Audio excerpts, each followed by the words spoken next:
వాళ్ళిద్దరినీ విడదీయడానికి ఏ దారి దొరకలేదు. రాబోయే ప్రమాదాన్ని గుర్తించాను. అందుకే మేడంతో నాకు రిలేషన్ ఉందని నేను అబద్ధం చెప్పాను. నన్ను నమ్మండి సార్. తన్మయ్తో మీకున్న అనుబంధాన్ని వినయ్ చూశారట కదా. మేడం గురించి అలా మాట్లాడకండి సార్. వాడిని నమ్మించడానికి మాత్రమే ఆమె అలా నాటకం ఆడాల్సి వచ్చింది.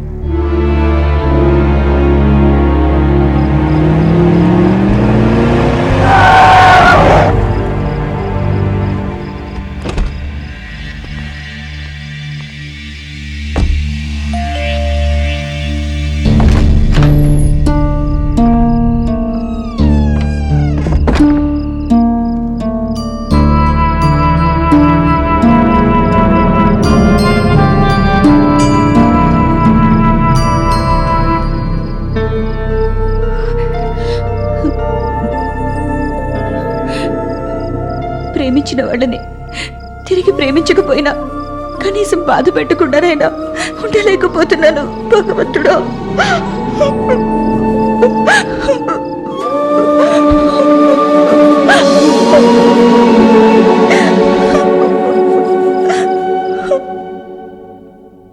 నన్ను డాక్టర్ హరిని చేసిన వాడిని రక్షించడానికి ఆ ఒక్క మార్గం మాత్రమే నాకు కనిపించింది.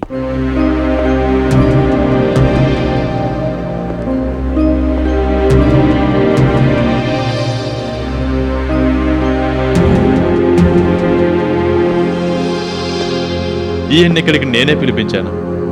ఈ కేసుకు సంబంధించి అందరి ప్రెజెన్స్ అవసరం ఉంది.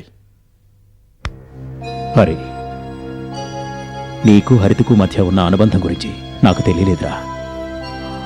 అందుకే నేను ఆమెతో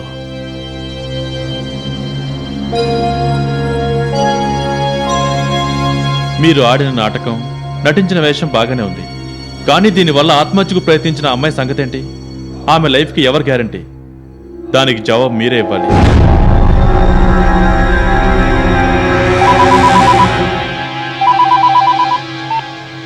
హలో సార్, ఎక్కడ?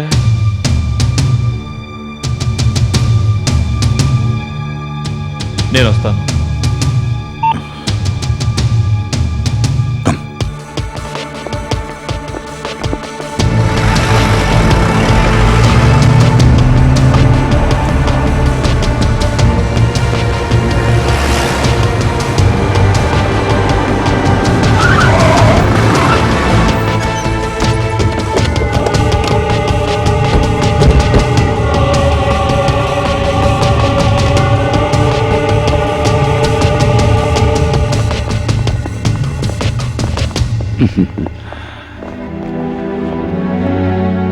హరితకి ఏమీ జరగలేదు.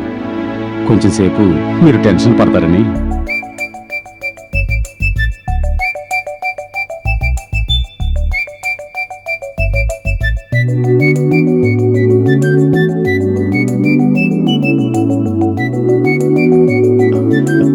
సార్, మీరిక్కడ?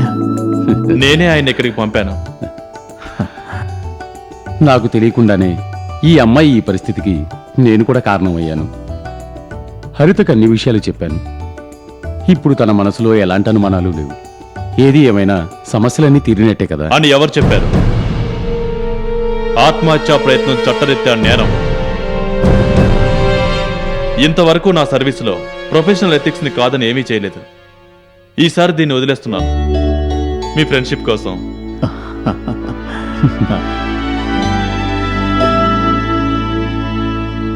దీనికి సంబంధించినంత వరకు మీకు ఏ ప్రాబ్లం రాదు.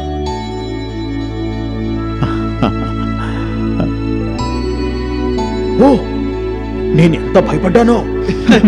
చాలా రోజుల తర్వాత కలిశారు, ఎన్నో విషయాలు మాట్లాడుకోవాలి. మధ్యలో నేనెందుకు అనవసరంగా? Anyway, all the best. Thank you sir. Sir sir, Hari పెళ్ళైతే నిశ్చయం అయిపోయింది. మరి నాది కూడా ఏంటది? పెళ్ళి. రే